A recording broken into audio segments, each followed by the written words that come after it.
She got stopped at the gate of the shooting range because of her faded jacket and an old rifle that looked like it came straight out of a museum. VIP lanes don't allow the lost and confused, the receptionist said, eyes skimming her like she was a refugee. One spoiled kid sneered. They letting in mops and maintenance now?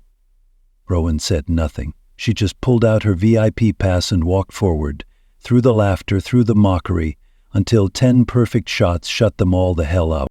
Hawthorne Elite Range was a temple of precision, its glass and steel facade gleaming under the California sun like a polished bullet. Inside, the air was sharp with gunpowder and privilege. Every lane was a showcase for the ultra-wealthy, high-ranking military officers and athletic prodigies. Black marble floors reflected LED lights, and digital scoreboards glowed with names that carried power. Children of senators, Olympians, tech titans. Membership here wasn't just a fee, it was a bloodline, costing more than most people's mortgages. The walls were adorned with gold-framed photos of world champions, their eyes as cold as their aim. Outside, a velvet rope separated the elite from the unworthy. And today, Rowan Wells stood on the wrong side. Her faded olive jacket and scuffed jeans were a blasphemy against the tailored tactical gear streaming past. At 23, Rowan was a quiet force, her beauty raw and unadorned. Her auburn hair was pulled into a loose braid, strands glinting like embers in the sun. Her hazel eyes, sharp and unflinching, held a depth that could stop a heart. She carried an old M1 Garand rifle, its wood stock worn smooth by decades slung over her shoulder like a piece of history. Her father, Colonel Everett Wells, had been a legendary sniper, a shadow who'd ended conflicts with a single shot, and he'd raised her on backwoods ranges, teaching her to breathe with the trigger. After his death, Rowan had promised to honor his legacy, but the crowd saw only a nobody with a thrift store aesthetic, her presence an insult to their exclusivity. The receptionist, a man named Brent with a slick haircut and a sneer like a blade, blocked Rowan's path at the gate. "This isn't a range for ordinary people," he said, his voice dripping contempt, loud enough to turn heads. "VIP lanes are for members, not whatever you are." He gestured at her rifle, his eyes raking over her faded jacket. A kid in a $4,000 0-cents tracksuit, Connor Blake, son of a hedge fund king, leaned against a pillar, grinning. "They letting in mops and maintenance now?" he called, sparking chuckles from the group behind him. Rowan's fingers brushed her VIP pass, a worn card from her father's old CO, earned through blood and loyalty. She held it out, her voice steady. "I'm a guest." Brent's smirk faltered as the scanner beeped green, but he stepped aside, muttering, "This is a mistake." The crowd parted, their laughter a gauntlet as Rowan walked inside. As Rowan walked through the lounge, the range's live stream feed turned into a digital gallows. Phones glowed, members posting in real time, their captions a public execution. "Hat welfare shooter," one read, zooming in on her scuffed boots. "She's a joke," another posted, shared by a congressman's son. Savannah Rhodes stood, her voice loud enough for the live stream to catch. "Look at her, thinking she can shoot with us," she mocked, gesturing at Rowan's jacket. "This is Hawthorne, not a salvage yard." The crowd roared, their laughter a weapon. Comments flooded in. "Kick her out. Fraud." A boy shouted, "Bet she stole that pass from the trash." Rowan's hand stayed steady, her hazel eyes fixed forward. But her mother's face, on the live stream, pale and pained, showed the weight of each word. The audience's rage surged, their fury at this coordinated cruelty a fire ready to burst. The range's interior was a cathedral of competition, its lanes stretched 50 meters under a soaring ceiling. Digital screens stretched every shot, and the low hum of ventilation mixed with the crack of gunfire. Members lounged in leather chairs, sipping $20 0-cent lattes, their rifles gleaming with custom engravings. Rowan's jacket drew stares like a crack in a mirror. A trust fund kid, Hunter Bishop, sprawled in a chair, his $12,000 0-cents rifle propped beside him. Even cleaning staff gets access now, huh? He snorted, his voice carrying across the lounge. His clique, a pack of prep school heirs, laughed, their eyes slicing through Rowan's jeans. "What's she gonna do, polish the targets?" one quipped, tossing a spent casing at her feet. Rowan stepped over it, her face serene, her silence a shield against their venom. Arane's instructor, Professor Meredith Cross, stepped forward from the coaching staff, her tailored blazer a stark contrast to Rowan's faded jacket. "This is highly irregular," she said, her voice dripping with false pity, loud enough for the lounge to hear. "Here is for trained professionals, not charity cases with museum pieces." She gestured at Rowan's rifle, her diamond earrings glinting. "Your presence here undermines our standards. Perhaps a community range would suit you better." The crowd murmured approval, some clapping, their elitism a wall around Rowan. "Leave now and we'll forget this embarrassment," Vance added, her words a deliberate cut. Rowan's braid swayed as she adjusted her rifle, her hazel eyes flickering with buried resolve, but her face remained serene. Her mother's hands clenched on the live stream, the instructor's condescension a betrayal of Rowan's right to be there. The audience's anger boiled, their outrage at this authority-driven attack a burning wound in the VIP lane. "Mr. Lewis is something mad," Samantha Rhodes, a sharpshooter with $6,000 0-cents custom sniper optics and a modeling contract, adjusted her scope. Her blonde hair cascaded in perfect waves as she glanced at Rowan, her lip curling. "This is a training ground, not some low-budget war movie cosplay," she said, her voice sharp enough to cut glass, amplified by the live-stream mic overhead. The range's social media feed buzzed, comments flooding in. "Who's this, Lou? Get her out." The head coach, Colonel Raymond Pierce, a grizzled ex-Marine with a chest full of medals, stood nearby, his irritation plain. "Are you sure you even know which end of the rifle you're supposed to hold?" he barked, his tone dripping with disdain. Rowan met his gaze, her hazel eyes unwavering. "I'll figure it out," she said softly, her words a quiet vow. The crowd snickered, their phones out, poised for her failure. The billionaire heir Adrian Wolfe was the ranger's golden boy, a 25-year-old with dark curls, a chiseled jaw, and eyes that could charm or burn. His black tactical gear was tailored to perfection, and his custom rifle, a $60,000 0-cents work of art, gleamed like a predator. He had just fired 9.8, 9.8, 9.7. His scores flashed on the digital board to roars of approval. He turned, spotting Rowan, and his grin was a weapon. "If you beat me, I'll leave immediately," he said, his voice smooth and mocking, loud enough for the live stream. "But if I win, you're gone, janitor." The crowd erupted, their laughter a tidal wave. Adrian leaned closer, his breath warm. "No pressure, sweetheart." Rowan didn't flinch. She nodded once, her silence louder than their jeers. The live stream audience seethed, their hearts with Rowan, urging her to shatter their arrogance. The mockery didn't let up as Rowan set up at lane 8. Connor Blake sauntered over, his tracksuit screaming wealth.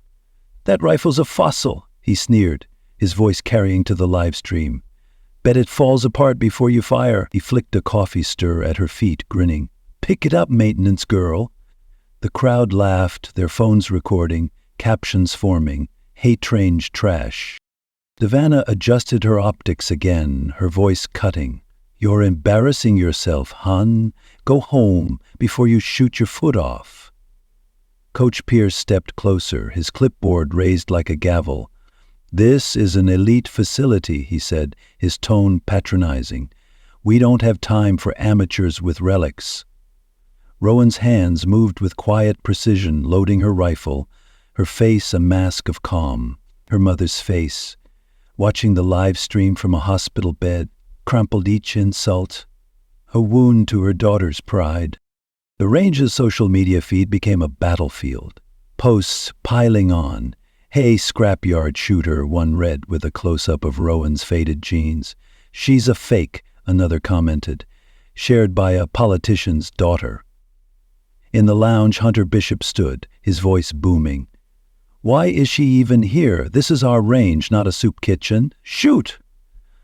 The crowd cheered, their elitism a fortress around Rowan.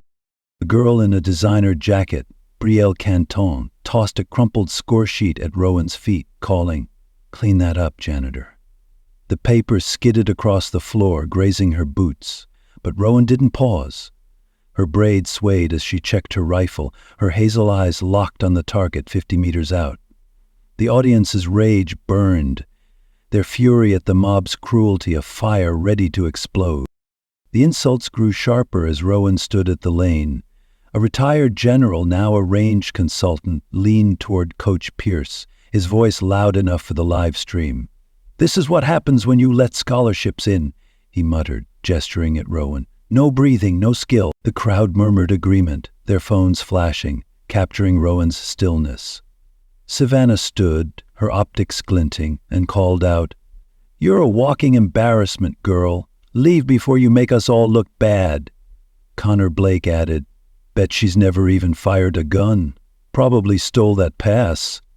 The laughter swelled, a vicious chorus. Each word was a stone hurled at Rowan's dignity.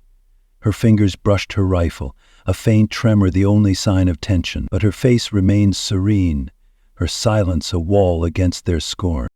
Adrian took his turn first, his movements smooth, his rifle an extension of his will.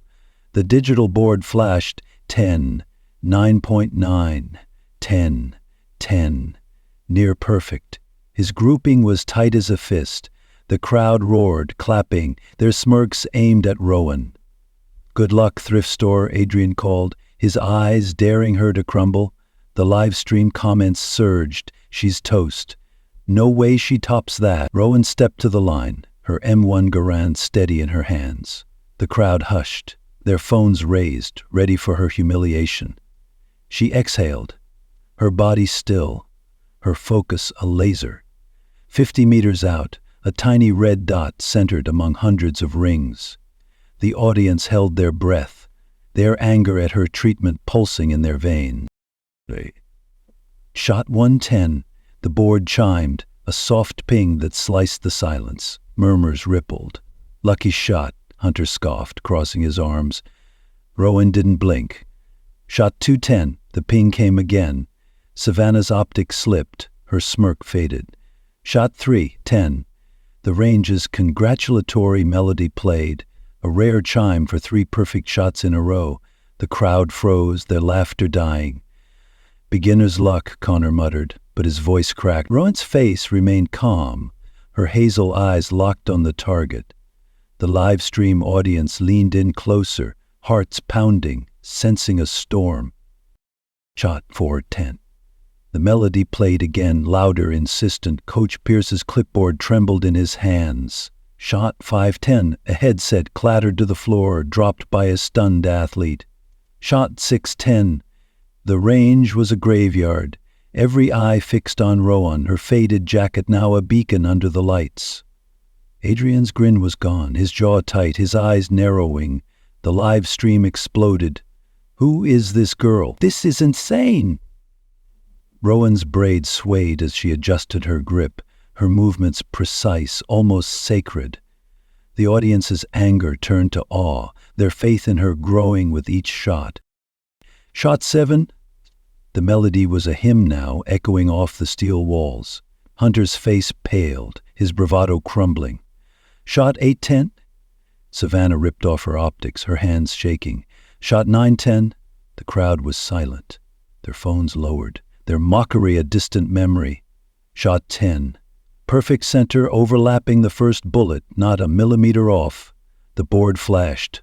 100. A new facility record. The melody played, one final time, triumphant, as the system announced, "Facility record broken." Rowan lowered her rifle, her breath steady. Her hazel eyes swept the room. The audience roared, their hearts soaring, her triumph a blaze that burned away their scorn. She turned, calm, dead steady, and spoke, her voice soft but piercing. "My father taught me to shoot when I was 6, she said, her words cutting through the silence like a blade. "He was the #1 sniper in his unit, while you were still learning how to double-click a mouse." The crowd parted, their heads bowed. Their earlier cruelty a weight they couldn't shake. Coach Pierce, the ex-Marine, rose from his chair, his eyes shining with respect.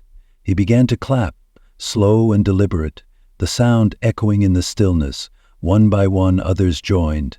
The applause swelled, a tide of reckoning. Adrian stood frozen, his mouth twitching, his heart stumbling as he saw her smile.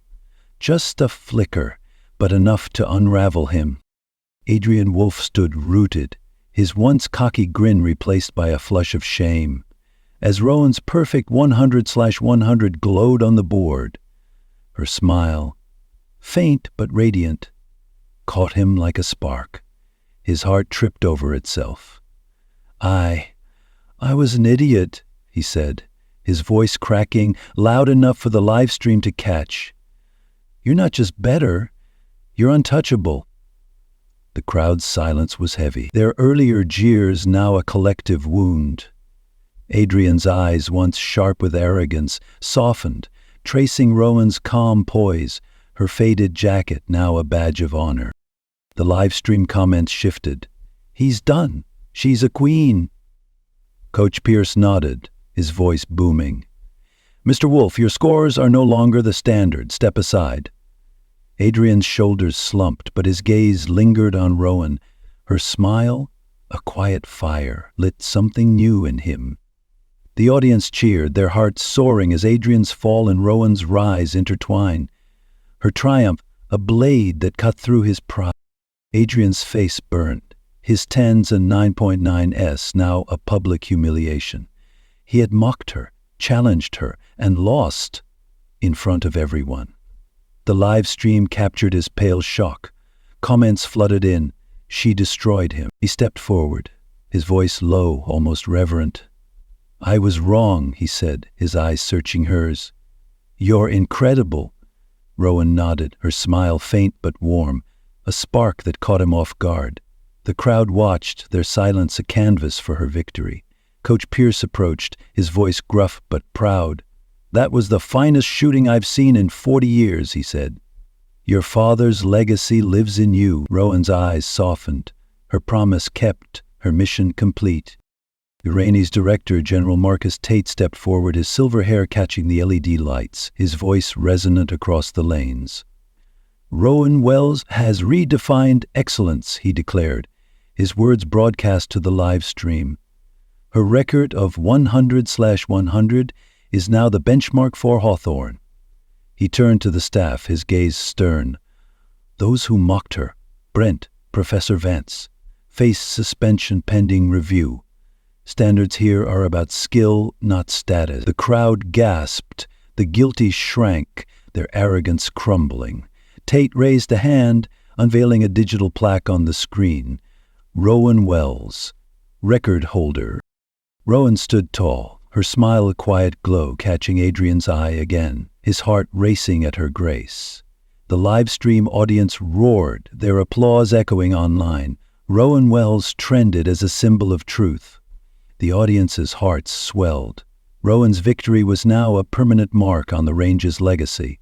The hierarchy of Hawthorne crumbled in that moment. Connor Blake slunk to the lounge, his tracksuit no shield against the whispers.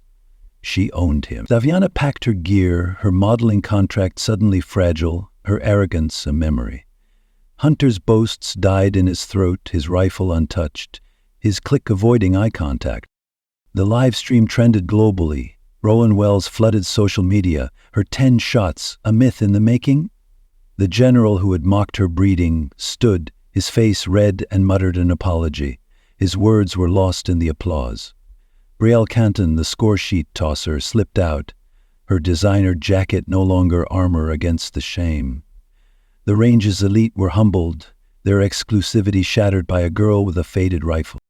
Adrian lingered, his cockiness replaced by curiosity, then awe. He approached Rowan later as the crowd thinned. His voice was soft. "Can we talk? I owe you everything." Rowan's smile grew. Her hazel eyes met his, and she nodded, a new chapter dawning as the applause faded. Adrian approached again, his usual swagger gone, replaced by quiet intensity. "I don't deserve your time," he said, his voice low, his eyes locked on her smile, that faint radiant curve that had undone him. "But I'd be a fool not to try. You're not just a shooter, you're a force." The crowd watched. Their silence, once laced with judgment, now framed vulnerability. The live stream captured every word. "He's in love." Rowan's hazel eyes met his, her smile deepened, a spark that lit his world. "Coffee's a start," she said, her voice soft but warm, a bridge between them. The range's staff paused, their respect for Rowan now a given. Her record, the new North Star. Adrian's heart raced. Her smile was the moment he'd fallen, the beginning of something unstoppable. The audience's hearts soared. Their satisfaction was complete, as Rowan's triumph sparked love. Her victory a legend sealed in 10 perfect shots. The range staff updated the leaderboard, Rowan's name now etched at the top, a permanent rebuke to their scorn. The crowd, once a wall of ridicule, now stood in awe, their phones lowered, their earlier cruelty a bitter memory. A young athlete, previously silent, stepped forward, her voice trembling. "I was wrong to laugh," she said, her eyes fixed on Rowan. "You're what this range should be." Others nodded, their applause swelling, a tide of respect that drowned out their past insults. Rowan's smile, soft but piercing, caught Adrian's gaze again. His heart lurched as he saw her strength, glowing quietly. The live stream captured the shift. Comments flooded in. "She changed everything. Rowan inspires." Even the general who'd mocked her breeding clapped, his face red with shame, his earlier words now dust. Rowan stood serene, her faded jacket a symbol of victory. Her triumph had reshaped the range's soul. The audience's hearts thundered, their anger transformed into pride. Rowan's skill became a beacon for all who'd ever been overlooked. The live stream audience chanted her name, once rejected, now revered, her victory a beacon for the forgotten. 1 month later, Rowan and Adrian were dating. Their bond had been forged in the crucible of that day. Adrian, once a prince of privilege, learned to see the world through Rowan's eyes. Strength earned, not bought. 3 months later, he proposed. The ring was simple but perfect, like her. They married in a quiet ceremony, the range's plaque now read, "Rowan Wells, record holder 100. Hawthorne Elite Range was no longer just for the elite. It was hers, reshaped by a girl in faded jeans who had silenced them all with 10 perfect shots. Rowan Wells didn't need their praise. She was the bullet that hit the mark. Like, share, and subscribe for more stories like this.